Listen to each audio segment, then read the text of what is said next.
Hello everyone, good evening, welcome and welcome back to my channel. I hope आप सभी खुश होंगे, happy होंगे अपनी फैमिली के साथ। Happy Janmashtami to all of you. So Janmashtami की कुछ प्रिपरेशन मैंने कल कर ली थी, लेकिन जो प्रसाद मुझे घर पे बनाना है तो वो मैं बनाने जाती हूँ। तो let's make it together. Time इतना ज़्यादा हो गया है कि मैं फटाफट से चीज़ें कर रही हूँ। मैं आपको दिखाने ही भूल गई थी। तो मैं यहाँ प्योरी बना रही हूँ मटर पनीर के लिए। यहाँ प्रसाद बनेगा सूखा मेवे का। सो उसके लिए मैंने ये मखाना फ्राई करा है। इधर थोड़ा सा राइस उबल रहे हैं खीर के लिए, और सारी गैसों में कुछ ना कुछ बन रहा है। पहले मैं खीर रेडी कर देती हूँ। बाहर सोसाइटी में जन्माष्टमी सेलिब्रेशन शुरू भी हो गया और हम जा ही नहीं पा रहे हैं अभी तक, क्योंकि मेरी सेलिब्रेशन अब मेरी प्रिपरेशन ही इतनी लेट हो रही है सारी। इतना ज़्यादा टाइम हो गया है कि मैंने तब तक शाद नहीं बनाया। खीर बन रही है, तब तक मैं ये मटर पनीर बना लेती हूँ ताकि मेरा काम आसान हो जाए सारा। तो बहुत ज़्यादा लेट से हो रही हूँ प्रसाद में। मेरी मटर पनीर बन के रेडी होने वाली है। कुछ चीज़ें मैं फटाफट से बना रही हूँ ताकि मेरा काम आसान हो जाए। खीर भी बन रही है। अब मैं फटाफट प्रिपरेशन करती हूँ ड्राई मेवा बनाने के लिए, जीरा पानी बनाने के लिए और चूरी बनाने के लिए। इस स्पीड में मैं काम कर रही हूँ, आप देख ही सकते हो। यहाँ पे पनीर भी ऑलमोस्ट बन के रेडी है, खीर बन रही है, और यहाँ पे मैं बना रही हूँ चूरी, आटे की चूरी, जिसमें मैंने इलायची डाली है और आटे को अच्छी तरह भूनना है। और उसके बाद मैं ऐड करूँगी शुगर, और ये हमारे कृष्ण कन्हैया जी को बहुत ज़्यादा पसंद है। और कैसा आपको पीछे से आवाज़ें भी आ रही होंगी। यहाँ की सोसाइटी में जन्माष्टमी स्टार्ट हो चुकी है, और अगर मैं अभी थोड़ा जल्दी कर लेती फिर मैं वहाँ पे भी होकर आऊँगी। अभी ये थोड़ा हो चुका है ब्राउन सा, रेडिश टाइप का। अब मैं इसमें ऐड करूँगी शुगर,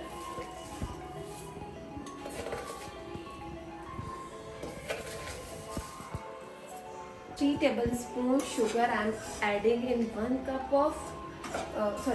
bowl of आटा।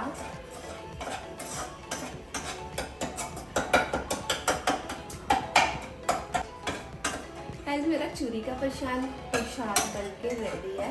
आप इसमें ज़्यादा से ज़्यादा घी डालोगे ना तो ज़्यादा टेस्टी बनता है। ये कढ़ाई इतनी हीट हो चुकी है। बना रही हूँ मेवा वाली मिठाई, जिसमें मैंने चाशनी बना ली है 1 तार की। ये देखो, तार आ गई। 1 तार वाली चाशनी बना दी है, और इसमें मैंने डाला इलायची और बादाम को छोटे छोटे पीस में कट करके रोस्ट भी करा है मैंने देसी घी में। अब मैं वो ऐड करूँगी, और यहाँ पे मैं काजू स्मॉल पीसेस वाले और मखाना, ये भी मैंने रोस्ट करा था, तो अकॉर्डिंग जितना लगेगा उतना ही डालूंगी।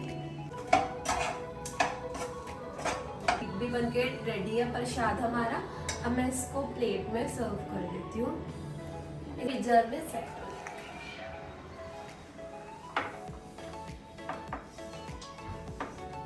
इसको थोड़ा केक की फॉर्म में कर देंगे। ये कान्हा जी का फेवरेट होता है प्रसाद, क्योंकि मेरा भी फेवरेट है। कान्हा जी का फेवरेट है तो मेरा भी फेवरेट ही होगा। अब मैं इसको फ्रीजर में रख देती हूँ थोड़ी देर, फ्रीजर में 2 मिनट्स के लिए रख देती हूँ।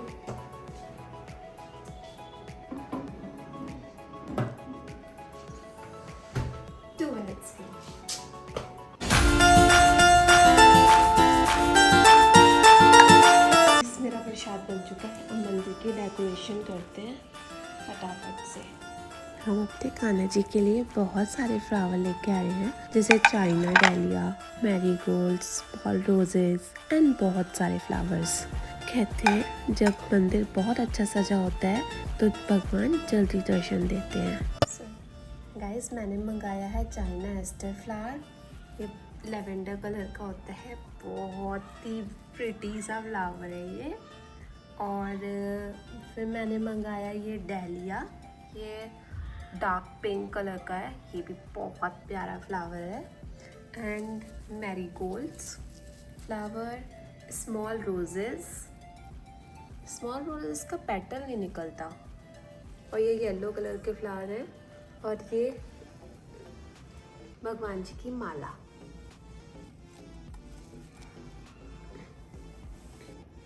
डेकोरेशन करते हैं टेम्पल की। Happy Janmashtami to all of you. ये मैंने मंगाया मोर पंख, और ये कुछ बहुत सारे फ्लावर्स। मैं इसको अच्छे से लगाऊंगी। पहले ये जो चाइना स्टिल फ्लावर्स को मैं इनकी ये बैक साइड तोड़ देती हूँ ताकि अच्छे से डेकोरेशन हो पाए, और भगवान जी को भी हमारा प्यार पसंद आए, ताकि हमने थोड़ी सी मेहनत करी है उनकी डेकोरेशन के लिए। तो आप मुझे कमेंट करके बताना आप लोग कैसे सेलिब्रेट करते हो, और अगर मुझसे कुछ गलती हुई है मैं आपका कमेंट देख के नेक्स्ट टाइम के लिए इम्प्लीमेंट कर सकूँ वो सारी चीज़ें। तो मुझे बहुत अच्छा लगेगा अगर आप कमेंट करके बताओगे कि आप लोग कैसे सेलिब्रेट करते हो फेस्टिवल्स। सो मैंने ये वाले फ्लावर्स का ये क्या होता है डंडी तोड़ दी है, और ये फ्लावर रेडी है डेकोरेशन के लिए। और अभी मैं थोड़े से येलो फ्लावर का तोड़ देती हूँ। पहले इसमें थोड़े कम ही तोड़ने हैं मुझे, क्योंकि ये ऑलरेडी बिग बास्केट से मंगाए थे, उन्होंने फिर ये करके ही दिया है।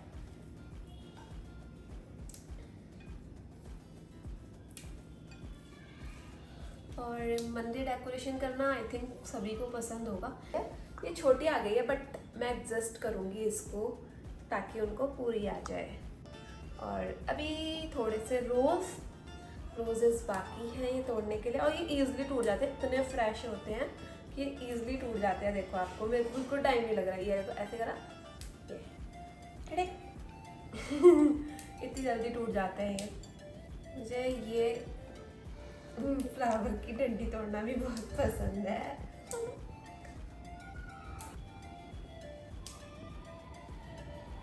बस फेस्टिवल या किसी भी शुभ अवसर पर जब घर का मंदिर सजाया जाता है तो एक अलग सी ही पॉजिटिव एनर्जी होती है। तो चलिए साथ में मंदिर सजाते हैं। फूलों बिना मंदिर तो अधूरा सा लगता है ना। मैंने fresh marigold, roses, China dahlia and बहुत सारे फ्लावर्स लिए हैं। भगवान गणेश जी को तो फ्लावर बहुत ज्यादा पसंद है। जब माता पार्वती शिव भगवान जी कैलाश आते थे तो वो नंदी को बोल के पूरी डेकोरेशन फ्लावर से बहुत अच्छे से करवाते थे।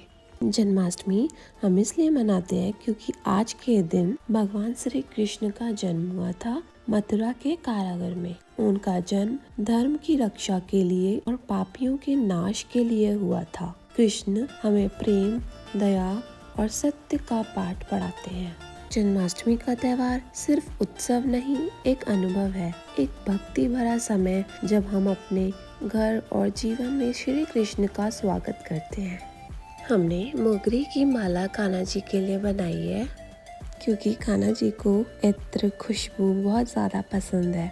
बहुत समय पहले वृंदावन में जब श्री कृष्ण बाल रूप में लीला कर रहे थे तब उनके हाथ में एक साधारण सी बांस की बनी बांसुरी थी, लेकिन जब वो होठों से लगाते तो उसमें से ऐसा मधुर स्वर निकलता कि पेड़ पौधे, पक्षी, गायें, ग्वाल बाल और सभी गोपियां मंत्रमुग्ध हो जाती। श्री कृष्ण की बांसुरी का जादू इतना गहरा था कि राधा रानी भी अपने सारे काम छोड़कर बस उस स्वर की ओर खींची चली आती। कहा जाता है कि बांसुरी की हर तान में प्रेम और भक्ति का ऐसा रस था कि सुनने वाला अपना सब कुछ भूल जाता था।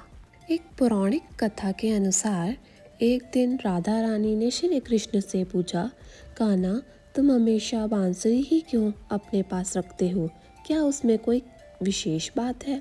श्री कृष्ण जी मुस्कुरा के बोले, राधे ये बांसुरी बिल्कुल खोखली है, इसने अपना सारा अहंकार छोड़ दिया है और इसके अंदर मैं नाम का कोई चीज़ नहीं है, तभी तो ये मेरे होठों से लगकर मेरा स्वर बन जाती है। अगर हम भी इस तरह अपना अहंकार छोड़ दें तो अंदर से मैं मिटा दें तो हम भी भगवान के हाथों का माध्यम बन सकते हैं। बांसुरी की तरह हम भी तब प्रेम, संगीत और शांति का माध्यम बन जाएंगे। जब एक बार श्री कृष्ण बाल रूप में गोवर्धन पर्वत के पास गायों को चरा रहे थे, तब तेज बारिश होने लगी, बादल गरजने लगे, बिजली चमकने लगी, चारों तरफ अंधेरा छा गया। सभी पशु पक्षी डर गए और वृंदावन में सब घबरा गए। तभी मोरों ने नाचना शुरू कर दिया। वे बारिश की खुशी में झूम रहे थे, मानो वो ईश्वर का स्वागत कर रहे हों। भगवान श्री कृष्ण जी ये दृश्य देखकर बहुत प्रसन्न हुए। उनकी बांसुरों की मधुर धुन और मोरों का नृत्य पूरे वातावरण में दिव्य बन गया। एक सुंदर मोर जो सबसे सुंदर नृत्य कर रहा था, श्री कृष्ण के पास आया और अपना पंख उनके चरणों में रख दिया।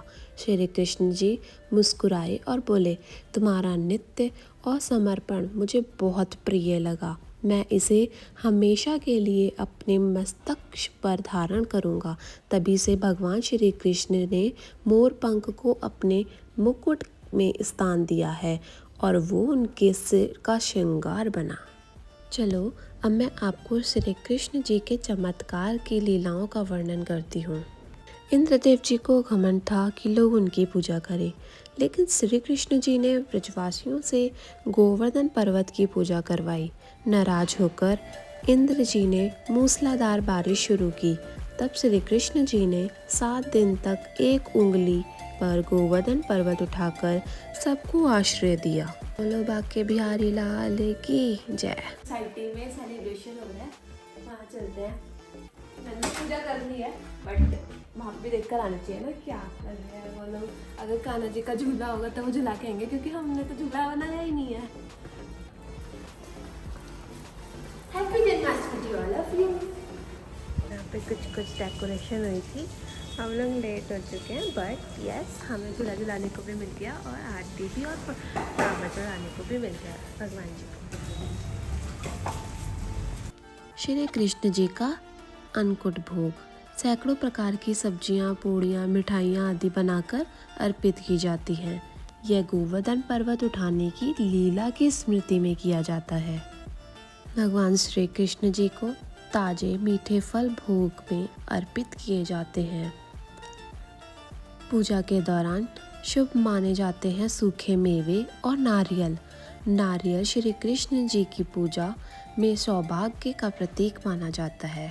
भगवान श्री कृष्ण जी को दूध, दही, घी, छाछ बहुत प्रिय है। श्री कृष्ण जी का जीवन गायों से जुड़ा हुआ है। ये सभी पदार्थ शुद्धता का प्रतीक माने जाते हैं। चलो कान्हा जी